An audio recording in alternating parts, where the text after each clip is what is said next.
Hello, everybody. Welcome back to another PCM hockey podcast. As today is episode 14, and I'm once again joined by my boy Calvin Hector and Mark Jones are my guests for today's show. Once again, as we got a pretty action-packed show for you guys, as we're going to be going over the playoffs, what happened in the second round.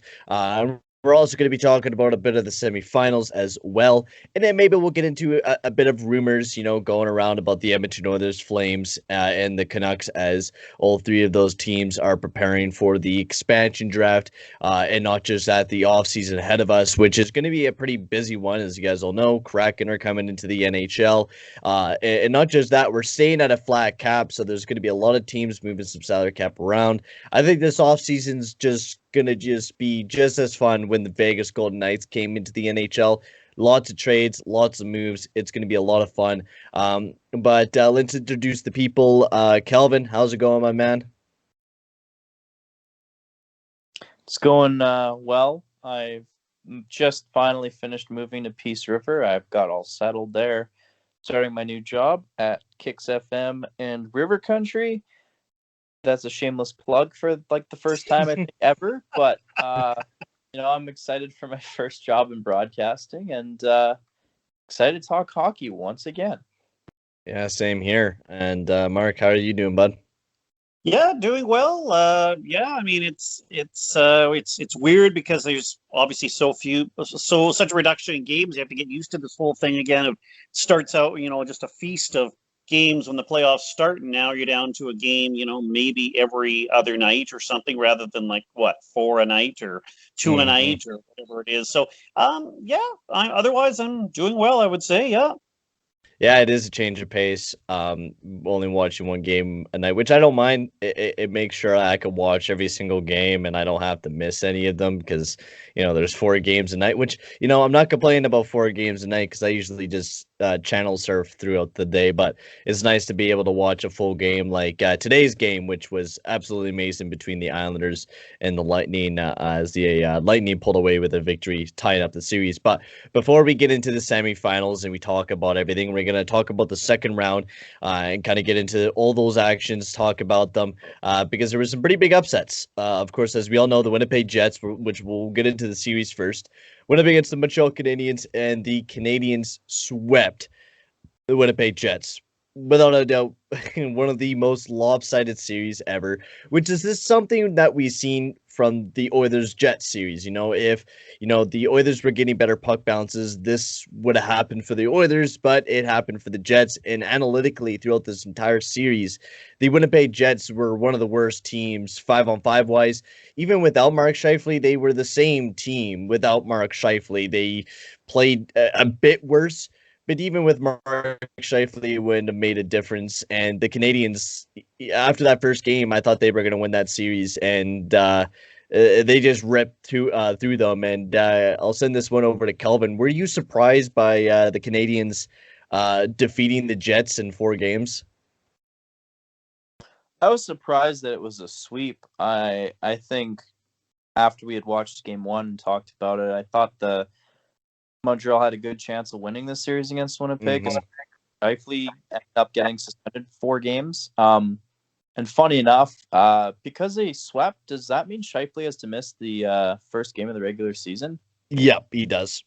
So that sucks for Scheifele, but I mean, he shouldn't have done what he did. But anyways, that was in the last podcast, right?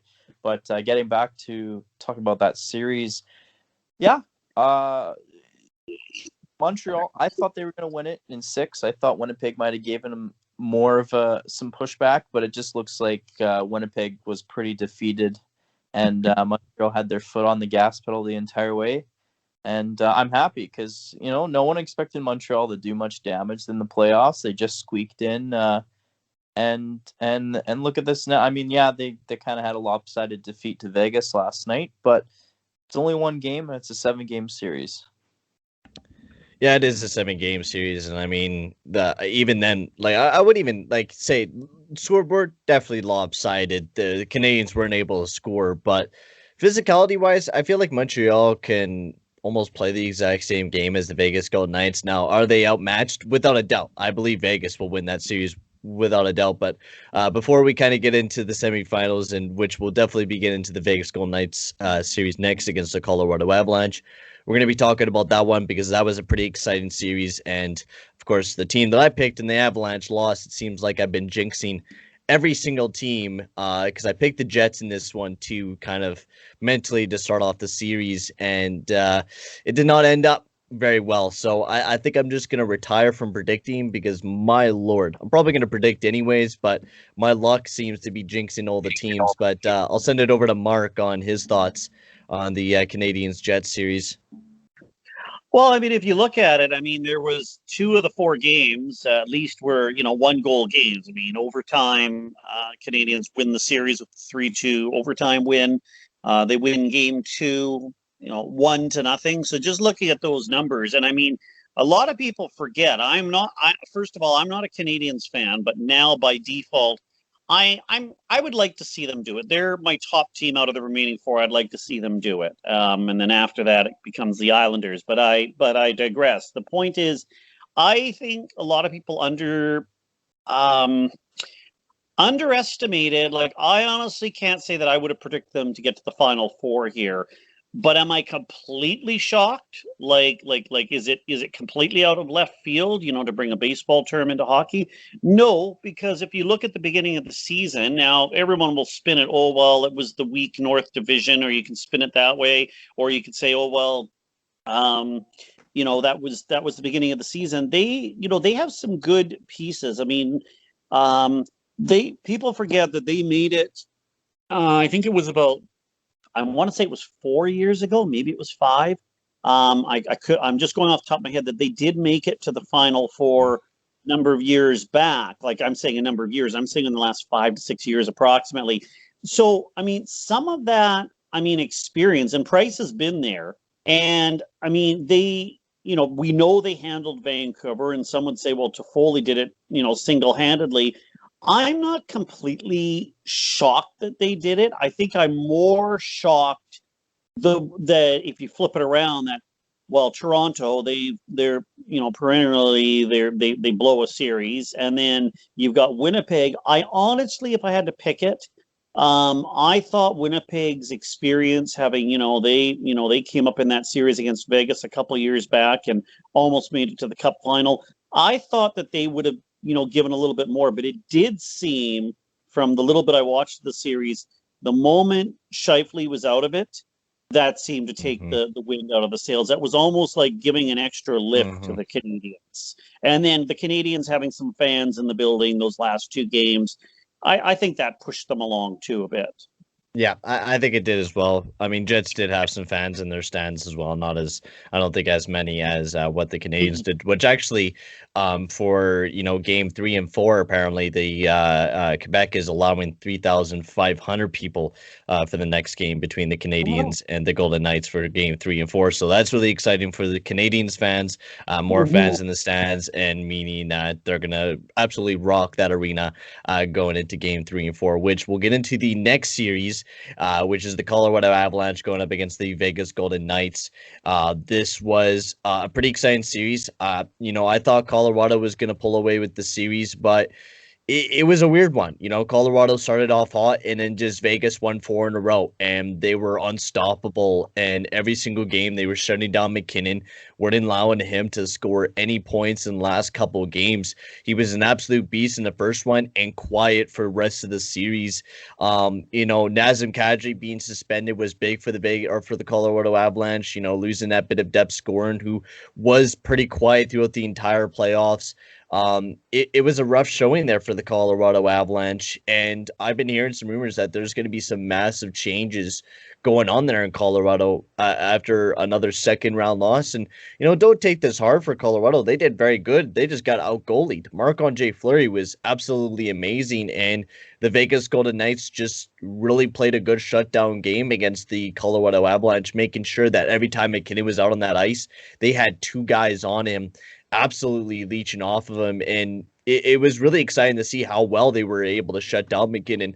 Now, it sucked for me because I was cheering for the Colorado Avalanche, especially Nate McKinnon, and to see him being shut down for most of the season kind of bummed me out. But we'll send it over to Mark once again on his thoughts on the Avalanche and the Knights series.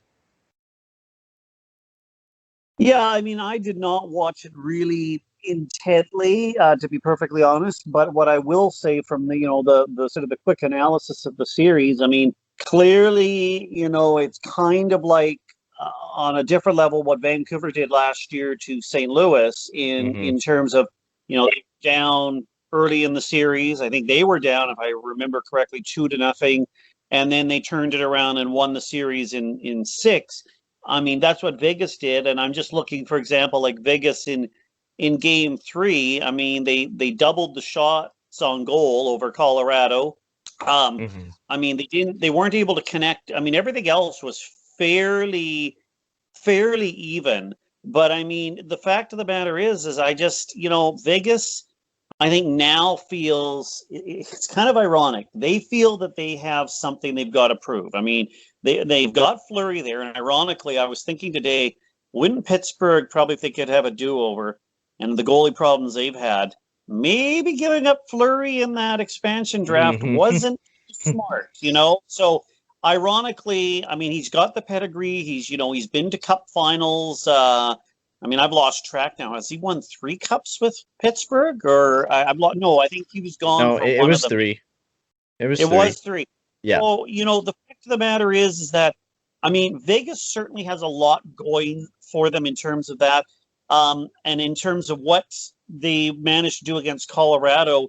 I thought St. Louis would be able to handle Colorado better in the first round. Well, Colorado made it through to the next round.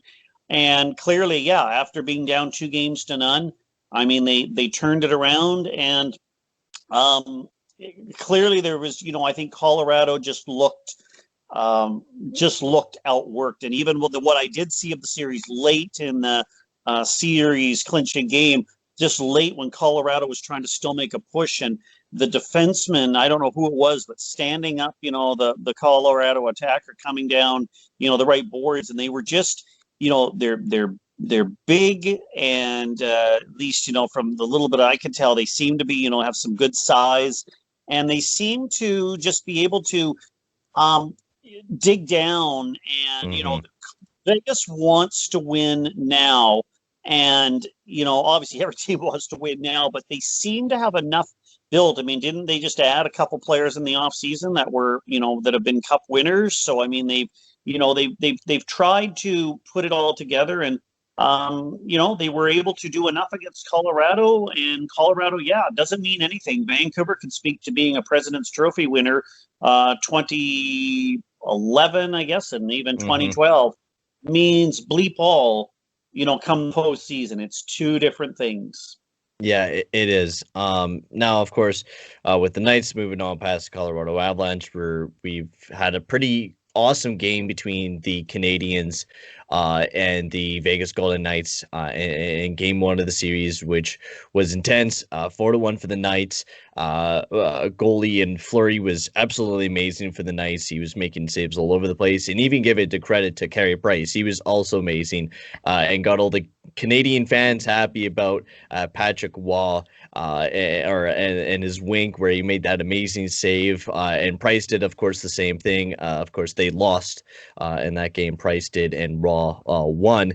Funny fact. But it's going to be a pretty fun series, and I'll send it over to Calvin on his thoughts on the Colorado Avalanche series. And how well do you think the Vegas Golden Knights will do against the Montreal Canadiens?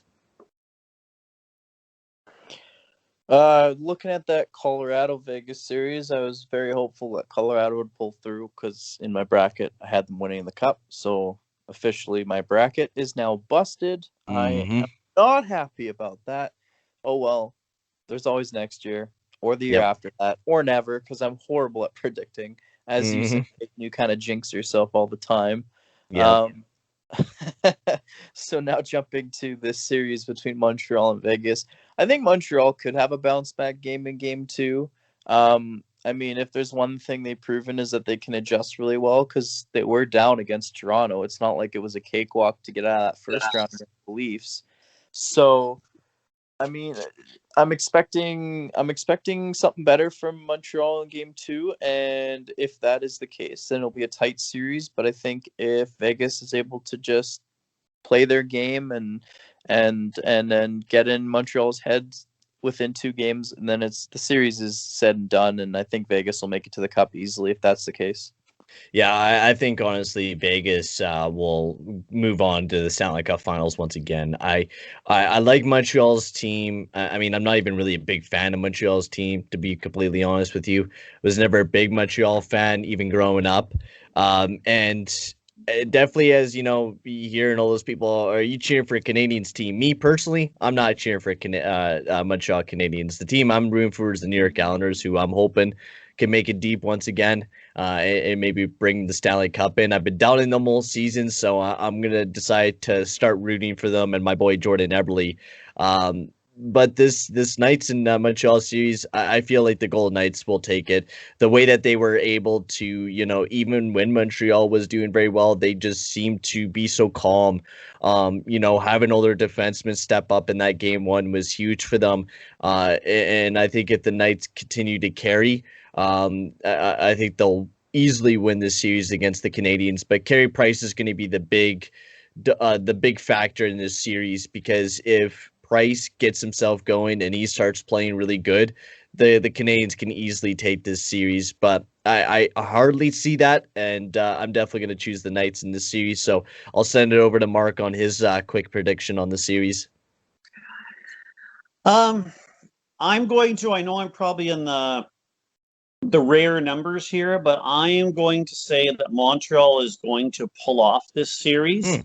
And the reason I'm going to say that is because I just feel Vegas is very full of themselves, and they don't know what losing really is. I mean, they had that one series where it all collapsed against San Jose a couple of years back, and ironically, that coach that did it to Vegas is now in Vegas. So the fact of the matter is I just believe that somehow that playoff experience from Toffoli, from Stahl, from the Cup winning, from Perry, they're going to find a way to collectively, it may not be pretty, it may be, grinded out wins in overtime, but I have a feeling that they're going to pull out a couple games in overtime.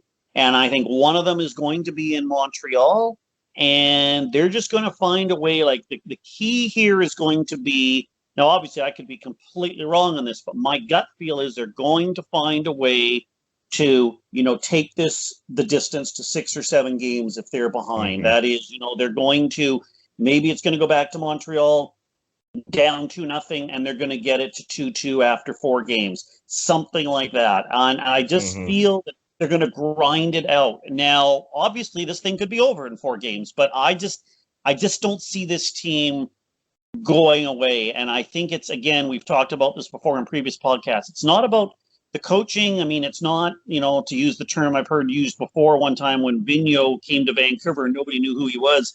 Dave Nonis said he may not be the sexiest choice, but I feel he's the best coach.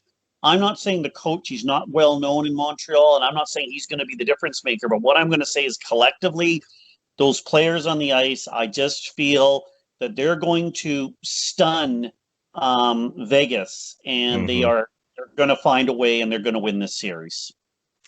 Perfect points. Canadians could totally do it. They proved us wrong on the Maple Leafs. They proved us wrong against the Jets, and they could possibly do it against the Knights.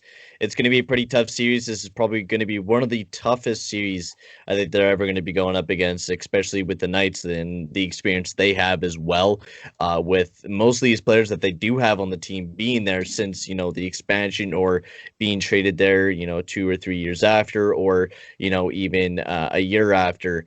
With Pietrangelo being added to the team. I mean, there's so much Stanley Cup experience with that Knights team. It's a battle of experience between the Canadians and the Knights. And honestly, it's mostly a goaltender's duel. And Fleury beat out Price in the first game. Now we'll get over to some other matchups, as of course we have the Islanders going up against the Tampa Bay Lightning here in the semifinals. We'll get to the first series that we're going to be talking about in the second round. Carolina versus Tampa Bay. This series was all Tampa Bay. They dominated every single game, and even the game that they lost it in overtime. Tampa Bay had the better goalie. Nedeljkovic, I give it to him. He played great. He did great, but, it just wasn't as good as Andrei Vasilevsky, who even had a shutout in that elimination game and was absolute stellar. And not even just that, this entire Tampa Bay team has been stellar, from Braden Point, who just scored his 10th goal of the playoffs.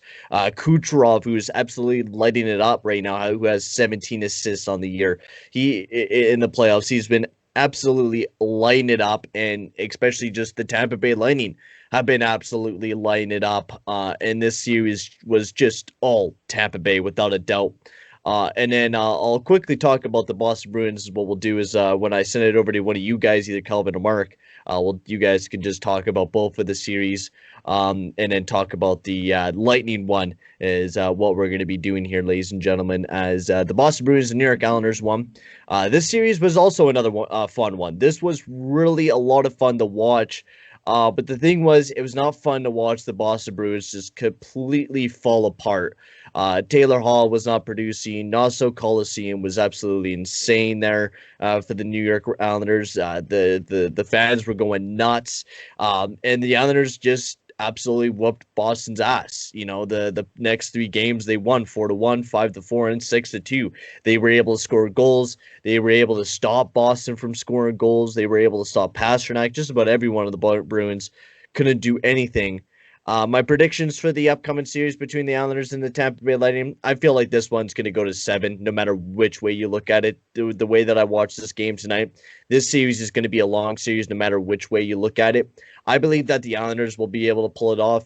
They can't get beat by the Lightning once again, and if they do, they got to look at themselves and got to make some big changes going into next year. But I believe the Islanders will be able to beat Tampa Bay, and I'll send it off to Kelvin on his second round thoughts and his semifinal thoughts.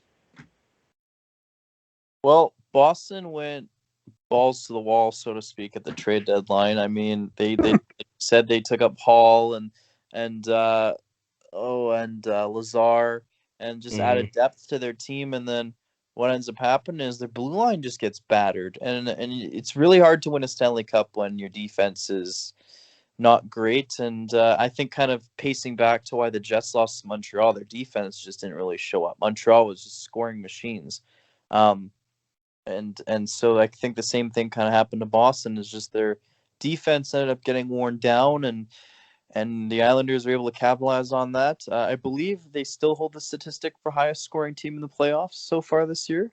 I'm not sure after tonight's result if that holds up, but I'm guessing it probably does, because they did manage to get a goal. But just Boston, you kind of hoped they would go deep, but it just wasn't in the cards for them. They just couldn't stay healthy enough, and their front end can't win it all with offense. But the Islanders, I mean, they deserve it. They're always in the hunt, and they just, I mean, it's their time. It's their time. I don't want to see Vegas go again. I want to see two newer teams that haven't been in the Cup in a while, and that would be the Islanders and the Habs. So I do hope the Islanders are able to pull it off against Tampa.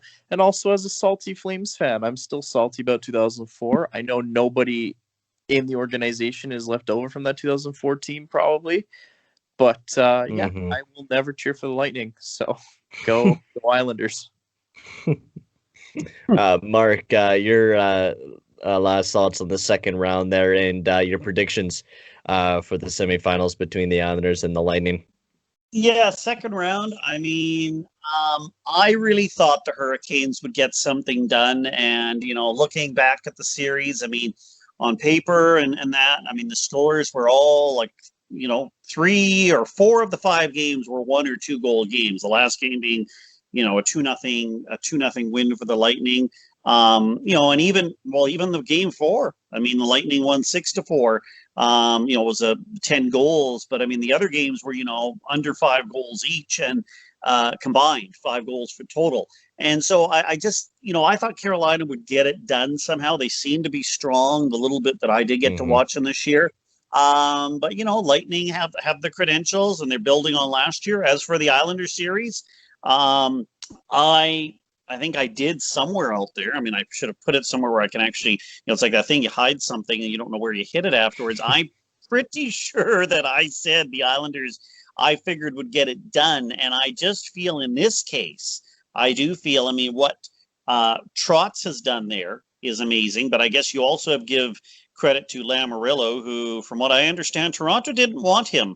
How's that worked for you, Toronto? So, they kind of wouldn't renew his contract or whatever happened there. Oh, and, I mean, Lou hasn't done too much. It's just mostly because of Barry Trotz. No offense to Lou, but Lou hasn't done a whole lot compared to, Dubas. Dubas hasn't done too much in Toronto, but he's done a little bit more than what Lou did. Well, I think, let's put it this way. Lou went and found some players. I mean, I'm not intensely on their intricately knowing their roster, but they picked up some additions. I think some of the numbers I've seen out there, what their additions were and the production over, the playoffs versus what, not to make this about Toronto, but I mean, I think that it could be fairly said that Lou Lamoriello has that, that experience, and he's built cup winners previously, but clearly it's Trotz to a large degree. And also, side note, since we're mentioning Toronto, how's that looking right now for Tavares? I mean, he walks from the Islanders, and how many series have the Islanders won, and how many series has Toronto won, in that time? The point is the Islanders have a rich history. I'm glad that they took out Boston on this 10-year anniversary of Game 7 versus Vancouver, a series I don't really want to think about too much, but I just brought it up myself. The fact of the matter is I just think the Islanders dug down. They learned a lot from last year, and I put Boston in sort of with Marchand and to some of that. They act entitled, and I'm kind of glad that they got knocked down a few pegs. I mean, Taylor Hall, if I get the words out, was, he did do more for Boston than he had done, I think, all year for Buffalo. But I mean, that probably helps having some other players, maybe, a bit of a winning culture and whatever.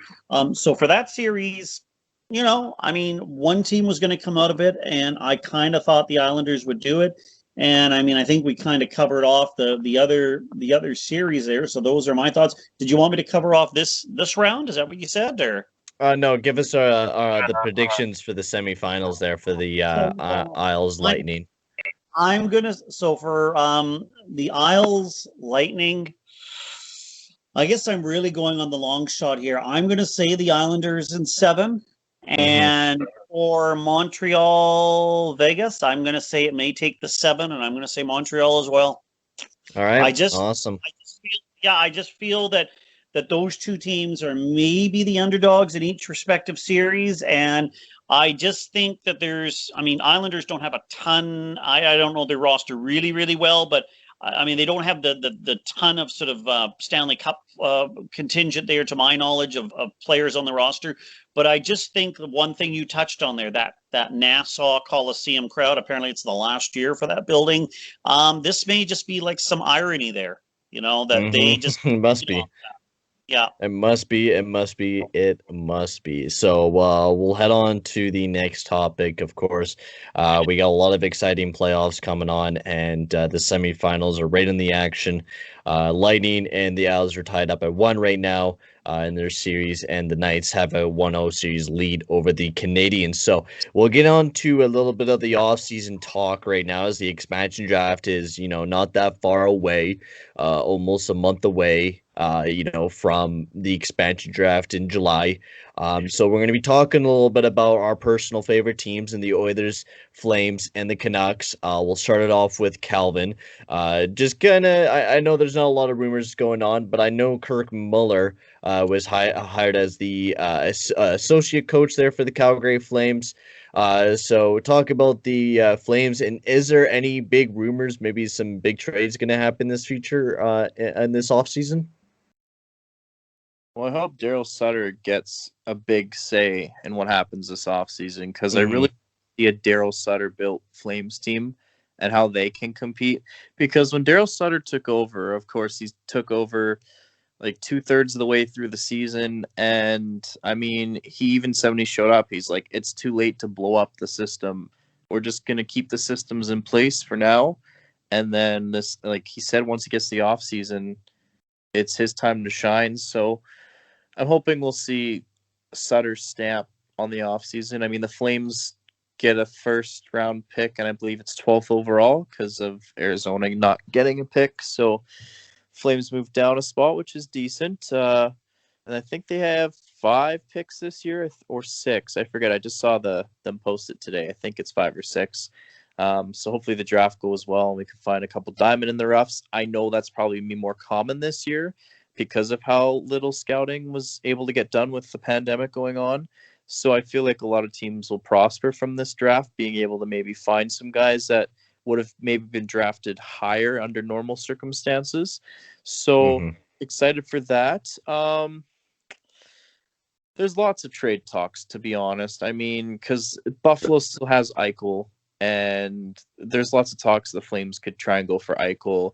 I mean, Hall's a free agent now, and he says he wants to sign with the team he thinks he can win with. So, I mean, depending on what the Flames show, if he wants to come back to Alberta, if he thinks the Flames have a chance next year, especially with the divisions going back to the way they are, Calgary's getting put in a way weaker division again. So that'll help them next season for sure. This North Division was not in their favor at all. So I'm just excited for those sort of things, and I'll see how it plays out. Mhm. Yeah, it's going to be a big season for the Calgary Flames. It's either they're going to become a rebuilding team or are they going to continue to try to push? And I think that's going to be the biggest question moving forward for Tree Living. And what will he be able to do with that available cap space? And what will they do looking forward, especially towards this expansion draft too? Lucic said that he will waive his no movement clause. Will we see maybe the Flames pay off the Kraken to trade away Lucic? Who knows? We're probably going to see some crazy stuff coming up towards this expansion draft. And now I'll send it over to Mark on his old thoughts on the Vancouver Canucks and if there's any big rumors going on down there. Well, I think the big one, first of all, to answer about trades. I mean, yeah, that's always the big question in the in the cap era, and especially flat cap era. There'll probably be some kind of moves. Who knows what they're going to be with Seattle coming in, the draft in another month or so. As far as Vancouver, I mean, I think one report I had read is, and I think it's about right, is that maybe some of the pushback on just some of the one that's known, anybody that's probably even not followed Vancouver very closely is, the Toffoli gaff. The Toffoli gaff by Jim Benning. Well, maybe some of the pushback by, various fans, or whether it be some of the media turning up the heat or whatever you want to call it. I mean, they've made some changes behind the scenes off season. They got their coaching. Everybody said they're not going to get Ian Clark signed. They got him signed. Everybody said, okay, well, you need to improve this. They, Newell Brown, one of the assistants, nice guy from all I hear, but that doesn't mean necessarily everything. They brought in, I believe his name is Chris Shaw, formerly Tortorella associate coach in Columbus, and apparently he comes with some good credentials. It probably going to basically be almost going to be like an associate coach with Green, and there's that in terms of some of the off ice stuff and the operations, but also the people that are saying, well, you're not going to get Pettersson signed, you're not going to get Hughes signed. From what I'm hearing, and including credit where credit's due, John Shorthouse of Sportsnet.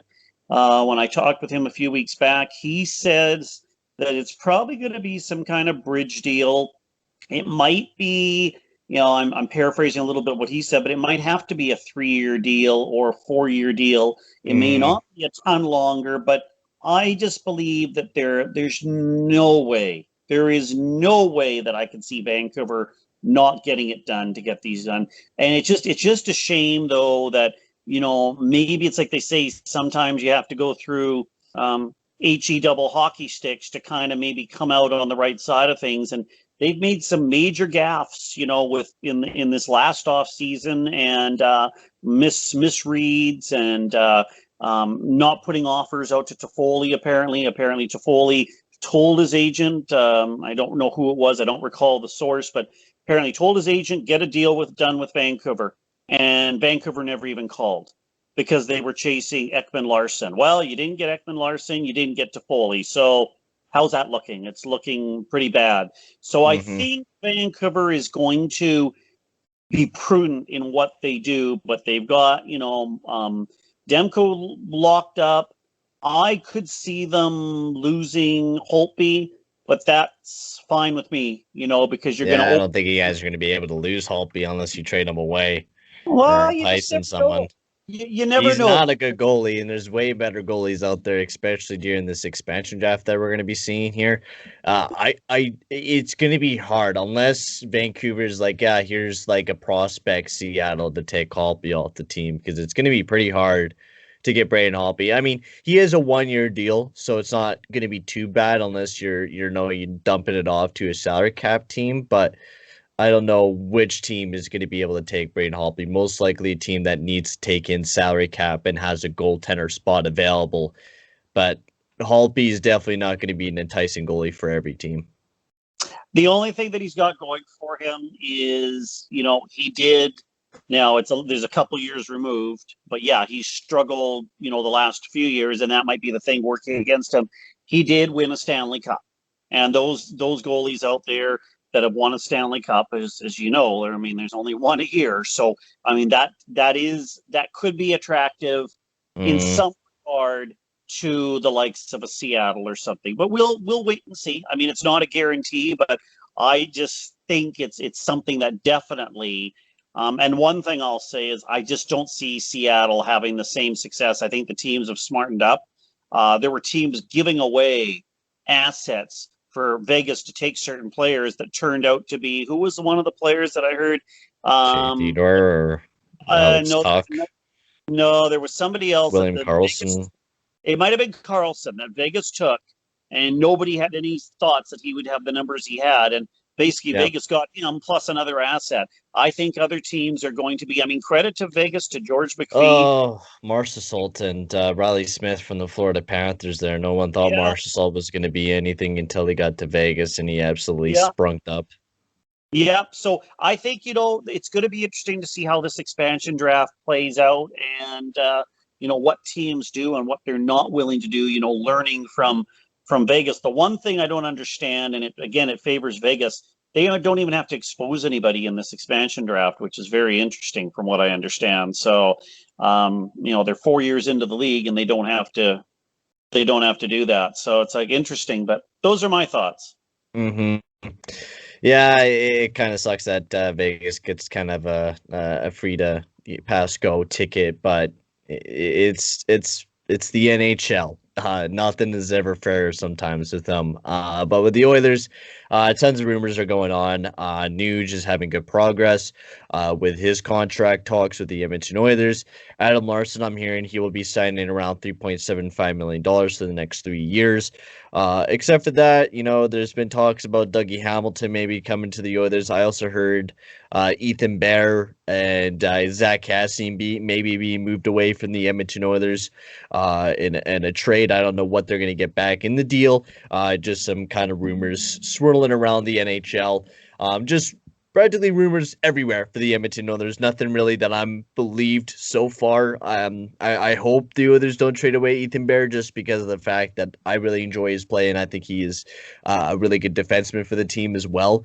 But the Oilers have tons of salary cap to spend. I think we got about $20 million in salary cap to spend in this upcoming offseason. So that will be really exciting for this this team coming up, and it's going to be really exciting to see what the Edmonton Oilers will do and what will Ken Holland do. But at the exact same time, I'm worried because this is the first time in a long time the Oilers have actually had money in the salary cap, and we're not up against it because of dumb contracts that we've been signing almost every single year.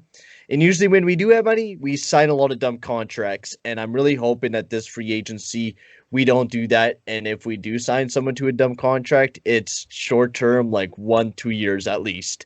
Don't want any Milan Lucic contracts all over again with the Edmonton Oilers. But that will be it for today's podcast. Thank you guys very much for listening. It was a fun one with you guys once again. So thank you guys for joining in. We'll quickly get your final thoughts on the podcast, just about anything you want, the playoffs, or anything for your favorite team. So Mark, take it away on your final thoughts, bud. I mean, I think there's been, as usual, there's been some surprises. I mean, obviously the great expectations of, and this is not, trying to trigger you or pour salt in the wound. Seriously, I mean, Edmonton, Toronto, two teams that were probably expected to go, deeper, didn't. And, I think it's just, it's shown that it's again, and there's been some teams that have, stood up to their heritage. I mean, or their expectations, but also what they built on from last year. I mean, like Tampa, here they are in the Final Four. I think it's going to be, I'm hoping it lives up to the Final Four and the Cup Final, lives up to, some of the excitement that's been there so far. And so far, I mean, it's a series with Tampa and the Islanders so far after 2 games now, tied at 1 apiece in games. I'm hoping the Vegas-Montreal one can live up to that. And same thing for the Cup Final. And as far as for my team that I follow closely, Vancouver, as I said, I obviously want to get some deals get done, and obviously use this as a blip this last season, and it'll be nice to see, as we're starting to see now, the fans back in the building, and hopefully we keep moving in the right direction with keeping this COVID thing under control. So those are my thoughts. And I'll send it over to Calvin on his final thoughts. I really like seeing fans in the stands. It really adds to these games.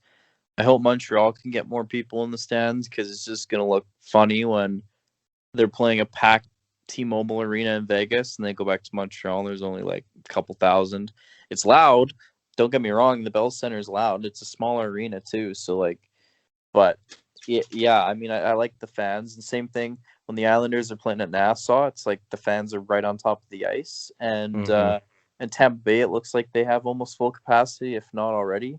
So that's great to see, and it makes it more exciting hockey. And the playoffs have been great, and yeah, I'm excited to see who ends up in the Cup Finals. Like I said earlier, I do hope it's 2 teams that haven't been in a while, and we'll just have to wait and see. Yeah, it's going to be an exciting race to the Stanley Cup, and I'm ready to watch almost every single game. But for now, guys, we're going to end the podcast here. Thank you very much for tuning in. We should be doing another podcast next week as well. Probably talking about the Stanley Cup Finals. Probably by time next week, we should be almost at the finals, which should be super duper exciting. But for right now, guys, we're going to end the podcast here. Thank you very much for tuning in, and I'll see you guys all in the next episode. Adios, amigo.